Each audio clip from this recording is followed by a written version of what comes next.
भगवान शिव को समर्पित श्रावण मास इस वर्ष 2024 में 22 जुलाई 2024 से शुरू होगा। इस वर्ष श्रावण मास की बहुत सारी ऐसी चीजें हैं जो आपको बहुत सालों बाद देखने को मिलेगी। इस वर्ष श्रावण मास जो है पूरे 50 सालों बाद कुछ ऐसे अद्भुत सहयोग लेकर आ रहा है जिससे आपकी इच्छाओं की पूर्ति बहुत जल्द होने वाली है। अगर आप देवादिदेव महादेव की अपने दिल से उनकी पूजा अर्चना करेंगे, अपने दिल से आप उनकी आराधना करेंगे तो आपकी इच्छाओं की पूर्ति भोलेनाथ अवश्य करेंगे।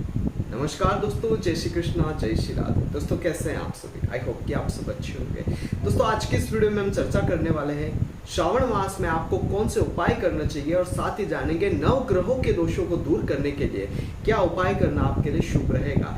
ये आज की इस वीडियो में हम चर्चा करेंगे। देखते रहिएगा इस वीडियो को और बने रहेगा मेरे साथ। मेरा नाम है विशाल और आप देख रहे हैं एस्ट्रोविश यूट्यूब चैनल। सब्सक्राइब कीजिए एस्ट्रोविश यूट्यूब चैनल को और बेल आइकन को प्रेस कीजिए जिससे कि मेरे द्वारा अपलोड की हुई सारी यूट्यूब वीडियोस का नोटिफिकेशन आपको मिलता रहे। आप देख रहे हैं world's number 1 free astrology service Astrowish YouTube channel. वैसे तो ये महीना भोलेनाथ की भक्ति का है, उनकी पूजा का महीना होता है और वैसे ही ये खास महीना ही रहता है। लेकिन इस श्रावण मास में कुछ खास चीजें ऐसी है जैसे कि इस श्रावण मास का जो प्रारंभ है वो सोमवती अमावस्या से हो रहा है और इस श्रावण मास का जो अंत होगा यानी कि श्रावण मास की जो समाप्ति होगी वो सोमवती पूर्णिमा पर होगी और इस श्रावण मास में 5 सोमवार आने वाले हैं।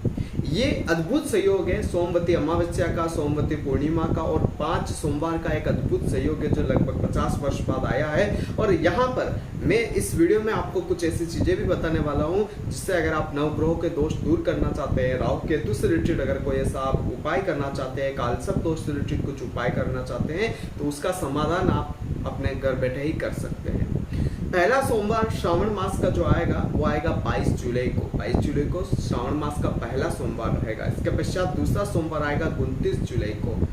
तीसरा सोमवार आएगा 5 अगस्त को। चौथा सोमवार 12 अगस्त को और अंतिम जो सोमवार आएगा जिस दिन हम रक्षाबंधन का पर्व मनाएंगे वो होगा 19 अगस्त को। यानी कि 5 सोमवार इस श्रावण मास में रहने वाले हैं। आप अपनी जो भी इच्छाएं हैं, आप अपनी जो भी अभिलाषाएं हैं वो देवादिदेव महादेव की भक्ति करके उनकी आराधना करके पूर्ण कर सकते हैं। ये जो श्रावण मास आया है इसमें आप जो भी अपने पूजा करते हैं, जो भी अपनी इच्छा अनुसार आप पूजा करना चाहते हैं वो आप करिए, उसमें कोई आपको मनाही नहीं है। भोलेनाथ को आप एक ये समझ लीजिए कि दिल से अगर आप एक खाली लोटा जल भी चढ़ा देते हैं जिसमें आप कुछ भी नहीं डालते, एक नॉर्मल आप लोटे से जल चढ़ा देते हैं, अगर आपकी भावना शुद्ध है तो आपकी वो इच्छाएं भी भोलेनाथ आपकी पूरी कर देते हैं क्योंकि वो बोले हैं। और यहाँ पर अगर आप कुछ विशेष उपाय करना चाहते हैं, नवग्रहों के दोषों से आप बहुत ज्यादा परेशान हैं, आप कुछ ऐसे नवग्रह से रिलेटेड उपाय करना चाहते हैं जैसे कि सूर्य से रिलेटेड हो गया या शुक्र से या शनि से, राहु केतु से रिलेटेड कुछ उपाय है, अगर आप वो करना चाहते हैं तो यहाँ पर मैं कुछ विशेष यहाँ पर आपको चीजें बताने वाला हूँ। सबसे पहले बात करेंगे ग्रहों के राजा की।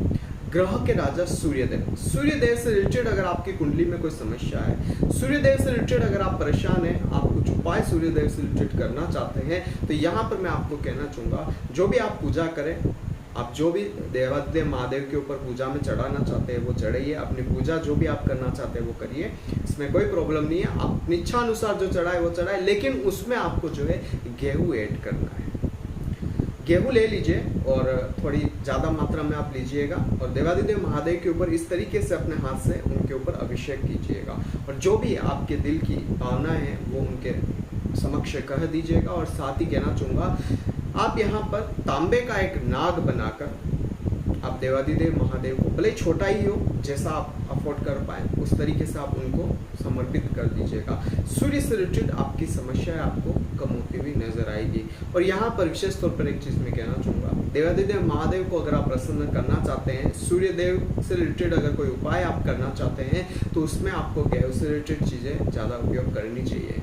गेहूं सूर्य को रिप्रेजेंट करता है तो यहाँ पर आप उस चीज का उपयोग कर सकते हैं, आपके लिए फायदेमंद रहेगा। वहीं अगर बात की जाए हमारे चंद्रमा से रिलेटेड, चंद्रमा से रिलेटेड अगर चंद्र के कुछ ग्रह दोषों से आप बहुत ज़्यादा परेशान हैं, आप उपाय करके थक चुके हैं तो यहाँ पर मैं एक चीज़ कहना चाहूँगा, देवादिदेव महादेव का आप जो है गंगा जल से अभिषेक कीजिए। जिस भी प्रकार से आप पूजा अर्चना करते हैं भोलेनाथ की करिए, लेकिन उस पर गंगा जल से देवादिदेव महादेव की आप आराधना करें, आपके लिए अच्छा रहेगा। और चावल का उपयोग आप अवश्य करिएगा। चावल आप देवादिदेव महादेव के ऊपर जिस प्रकार से ऐसे चढ़ाएंगे ऐसे चढ़ाइएगा, आपके लिए फायदेमंद रहेगा। थोड़े ज़्यादा मात्रा में आप ले लीजिएगा। 5 सोमवार करके देखिए श्रावण मास के कि चंद्रमा से रिलेटेड समस्या दूर होगी और देवादिदेव महादेव के पंचाक्षर मंत्र का आपको जप करना है, वो आपके लिए काफ़ी अच्छा रहेगा। कच्चे दूध का उपयोग भी आप यहाँ पर कर सकते हैं, वो भी फायदेमंद ही रहने वाला है। बात करेंगे मंगल के लिए। मंगल देव जो कि ग्रहों के सेनापति होते हैं, उनसे रिलेटेड अगर आपके जीवन में कोई समस्या है तो उनका उपाय आप क्या करेंगे। मंगल के लिए मैं कहना चाहूँगा देवादिदेव महादेव से रिलेटेड उपाय यह है कि आप गुड़ का आप भोग जो है आप देवादिदेव महादेव को लगाए और साथ ही विशेष तौर पर एक चीज़ मैं कहना चाहूँगा, बूंदी के लड्डुओं का भोग भी आप भोलेनाथ को लगा सकते हैं। आप पूजा जो कर रहे हैं वो करते रहिए, उसमें आप बिल पत्र भी ले सकते हैं, आंकड़े के पुष्प भी ले सकते हैं, आंकड़े के फल ले सकते हैं, बिल का फल ले सकते हैं, जो भी आपकी इच्छा है वो सब चढ़ाइए। लेकिन जो मैं विशेष चीज़ें जो ग्रह से रिलेटेड आपको बता रहा हूँ वो आपको चढ़ानी है।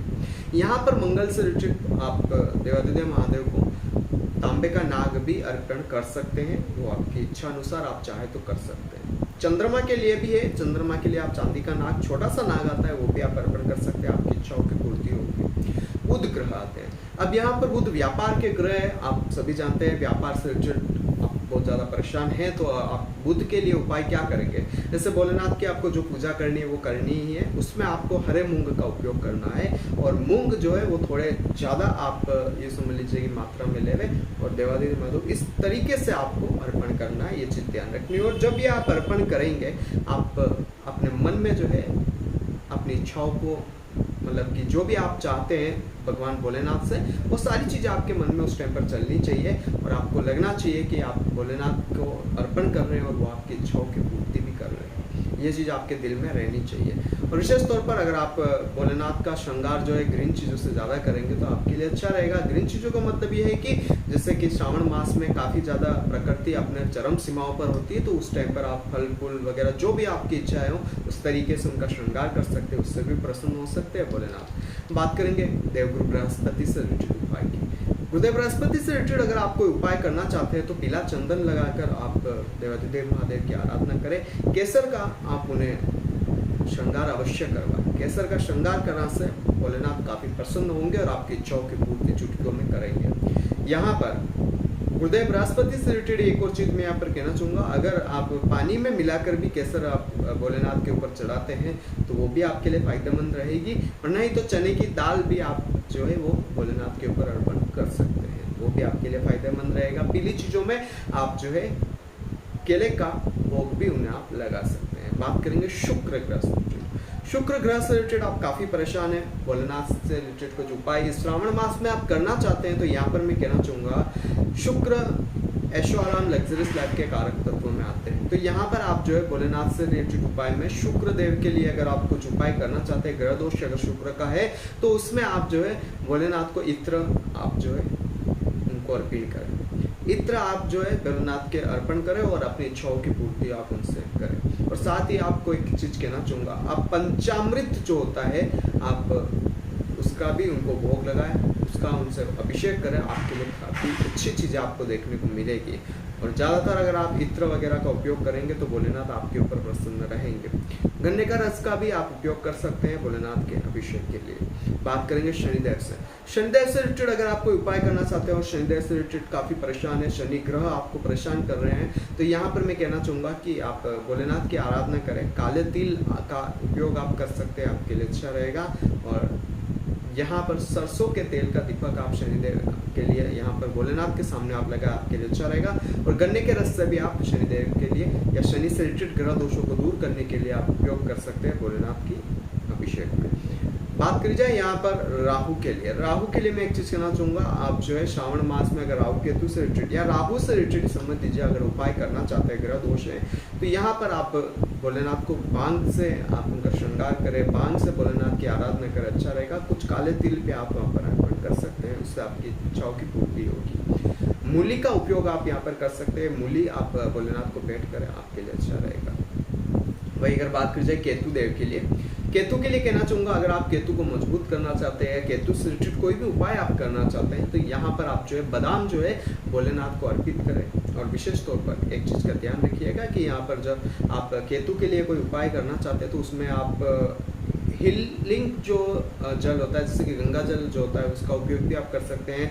जैसे कि यमुना का जल जो होता है वो भी आप उपयोग में ले सकते हैं। जो पवित्र नदियों का जल है उससे भी आप भोलेनाथ का जो है अभिषेक करते हैं तो केतु आपको अच्छे प्रदान करेंगी चीजें। और केतु के लिए कहना चाहूंगा, आप केतु से रिलेटेड अगर कोई परेशानियां से जूझ रहे हैं तो आप भोलेनाथ का सतनाजा जो होता है 7 प्रकार के अनाजों से आप उनका अभिषेक करें, आपके लिए अच्छा रहेगा। जो आप पूजा करना चाहते हैं उस प्रकार से जो भी पूजा आप करें उसमें अगर ग्रह दोष से रिलेटेड कोई उपाय आप करना चाहते हैं तो उनकी चीजों का आप भोलेनाथ पर अर्पण कर दीजिए, आपके लिए अच्छा रहेगा। ये तो नवग्रहों के दोषों से रिलेटेड हो गया। राहु केतु से रिलेटेड मैं यहाँ पर कहना चाहूंगा, अगर आप राहु केतु के दोषों को दूर करना चाहते हैं इस श्रावण मास में तो आप एक काम करिएगा, नाग नागिन का जोड़ा आप सुनार के यहाँ से लेकर आइएगा। भोलेनाथ का 5 सोमवार वाला ये श्रावण मास है और यहाँ पर 5 सोमवार अबूझ मुहूर्त वाले रहेंगे, उसमें कोई मुहूर्त देखने की आवश्यकता नहीं है। जिस भी सोमवार आपको सुलभ हो आप उस सोमवार को चले जाइए। ऐसे मंदिर जहाँ पर भोलेनाथ का मंदिर हो और वहाँ पर कोई नदी बहती हो उस मंदिर का आप पता लगाइए और वहाँ पर जाइए। भोलेनाथ की अपने दिल से आप जो भी पूजा पाठ अर्चना वगैरह करना चाहते हैं वो बिल्कुल दिल से करिएगा। और उसके पश्चात जब पूरी पूजा पाठ आपकी संपन्न हो जाए तो यहाँ पर आपको एक चीज़ का ध्यान रखना है, जो नाग नागिन का जोड़ा है उसको आपको जो है या तो भोलेनाथ को आप अर्पित कर दें या आप उस नाग नागिन के जोड़े को किसी पत्ते के ऊपर ले लीजिएगा। बड़ का पत्ता हो सकता है, किसी भी प्रकार से जो भी आपको मिले उसके ऊपर रख के बहते हुए जल में उनको बहा दीजिएगा। ये आपको उपाय करना है और ये कालसर्प दोष का बहुत शानदार उपाय रहेगा। वैसे ये पूरी विधि विधान का नहीं बताया, इसके लिए आप अगर विधि विधान से आप ये उपाय करना चाहते हैं तो व्हाट्सएप पर मुझसे संपर्क कर सकते हैं या आप करवाना चाहते हैं तो भी आप हमसे संपर्क कर सकते हैं, हम आपको ये फैसिलिटी अवेलेबल करवा देंगे। अगर आप कालसर्प दोष से रिलेटेड कोई उपाय करना चाहते हैं या उनकी पूजा करवाना चाहते हैं, श्रावण मास में कोई विशेष आप पूजा करवाना चाहते हैं जिससे आपकी नवग्रह के दोष दूर हो, तो इस तरीके से जो भी आप उपाय करवाना चाहते हैं तो नीचे स्क्रीन पर जो कॉन्टैक्ट नंबर आ रहा है आप उसको कॉन्टैक्ट कर अपना अपॉइंटमेंट बुक करवा सकते हैं। हम आपकी ऑनलाइन पूजा करवा देंगे और उससे आपको जो भी आशिकी वगैरह जो भी भेजनी होगी वो हम आपको आपके जो भी आपका पोस्टल एड्रेस होगा उस पर भेज देंगे और आपकी पूजा हम यहाँ पर संपन्न करवा देंगे। अगर आप चाहते हैं तो ये चीज़ कर सकते हैं। वैसे मैं यहाँ पर आपसे एक चीज़ कहना चाहूँगा, आप अगर खुद करें तो बहुत अच्छा है, अगर आप इस चीज़ में सक्षम नहीं है तो आप हमारे द्वारा भी करवा सकते हैं। यहाँ पर मैं विशेष तौर पर कहना चाहूँगा इस श्रावण मास में बहुत अद्भुत सहयोग बन रहे हैं और श्रावण मास भक्ति का एक महीना होता है। इस महीने आप भोलेनाथ की चरम स्थिति में आप भक्ति कर सकते हैं, प्रकृति का आनंद भी ले सकते हैं। और विशेष तौर पर कहना चाहूँगा अगर आप अपनी कोई इच्छाओं की पूर्ति करना चाहते हैं जो अधूरी है, काफ़ी समय के बाद आपको ऐसा लग रहा है कि नहीं अब आपको भोलेनाथ की आराधना करके ही उस इच्छाओं की पूर्ति करनी है, तो विशेष तौर पर आपको ध्यान रखना है कि बिल्व पत्र आप भोलेनाथ को अवश्य चढ़ाइएगा। और राहु केतु से रिलेटेड एक विशेष उपाय मैं आपसे कहना चाहूँगा कि श्रीफल जो होता है उसके ऊपर आप कोई लच्छा वगैरह या कलावा वगैरह बांध दीजिए, उसके पश्चात उसको अपने ऊपर से 27 बार वार दीजिएगा और 27 बार वारने के बाद किसी बहते हुए जल में उसे बहा दीजिएगा। ये राहु केतु से रिलेटेड आपके लिए बहुत शानदार आपको उपाय है, चाहे तो इस उपाय को करके अपने जीवन की सारी परेशानियां दूर कर सकते हैं। और भी विशेष अगर आपको लगता है कि नहीं आपकी कुंडली में काफ़ी बड़ी समस्या है और आपको उपाय अवश्य करना चाहिए और आप कंफ्यूजन में हैं तो नीचे स्क्रीन पर मेरा कॉन्टैक्ट नंबर आ रहा है, आप उसको कॉन्टैक्ट करें और अपनी कुंडली का विश्लेषण अवश्य करेगा। और अगर आपको हमारी वीडियो पसंद आती है तो इन वीडियोस को दूसरे लोगों के साथ शेयर अवश्य करें और चैनल को सब्सक्राइब करना मत भूलिएगा। आज की वीडियो में बस इतना ही, कल पे मिलेंगे एक नई वीडियो के साथ एक नए टॉपिक के साथ। तब तक के लिए जय श्री कृष्ण, जय श्री नाथ जी बाबा की। आई होप कि मेरे द्वारा बताई गई जानकारी आपके लिए हेल्पफुल और महत्वपूर्ण रही होगी। अगर आपको ये वीडियो पसंद आती है तो इसे दूसरों के साथ भी शेयर कीजिए जिससे कि दूसरे लोग भी इस चीज का फायदा उठा सके। दोस्तों बने रहिए इस चैनल के साथ। मेरा नाम है विशाल और आप देख रहे हैं एस्ट्रोविश यूट्यूब चैनल। जय श्री कृष्ण।